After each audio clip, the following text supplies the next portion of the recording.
എന്താണ് popular front നിരോധിത സംഘടനയാണ്. അധികം വൈകാതെ പൂട്ട് വീഴാൻ പോകുന്ന ഒരു സംഘടനയാണ് ഈ പറയുന്ന SDPM ജമാഅത്ത് ഇസ്ലാമി. ഒരു സംശയം വേണ്ട, രണ്ടിനും കൂട്ടിക്കെട്ടണം. കാരണം ഇന്ന് നമ്മൾ ഈ കാലഘട്ടത്തിൽ ഇന്ന് നമ്മുടെ രാജ്യത്ത് ഏറ്റവും കൂടുതൽ ഈ പറയുന്ന വർഗീയതയ്ക്കും ഇതുപോലെയുള്ള അത് ഈ പറയുന്ന ഇസ്ലാമിക സംഘടന.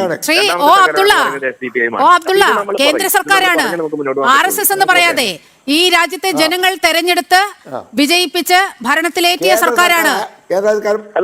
ഭരണത്തിലേറ്റിയ സർക്കാരാണ്. അല്ലാതെ RSS എന്ന് പറഞ്ഞ് നിങ്ങൾ അതിനെ വില കുറച്ച് കാണരുത്.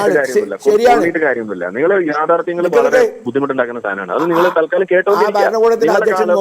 നിങ്ങൾ പറയുന്ന കേട്ടിട്ട് മിണ്ടാണ്ടിരിക്കുന്ന കാലം കഴിഞ്ഞത്. അതുകൊണ്ടാണ് ശ്രീ O അബ്ദുള്ള അങ്ങ് മുതിർന്ന ഒരു മാധ്യമ പ്രവർത്തകനാണ്, മുതിർന്ന ഒരു വ്യക്തിത്വമാണ്. പ്ലീസ് ആരിഫ് സാർ ഒന്ന് പറഞ്ഞു തീർക്കട്ടെ, ഡോക്ടർ ആരിഫ് ഹുസൈൻ ഒന്ന് പറഞ്ഞു തീർക്കട്ടെ.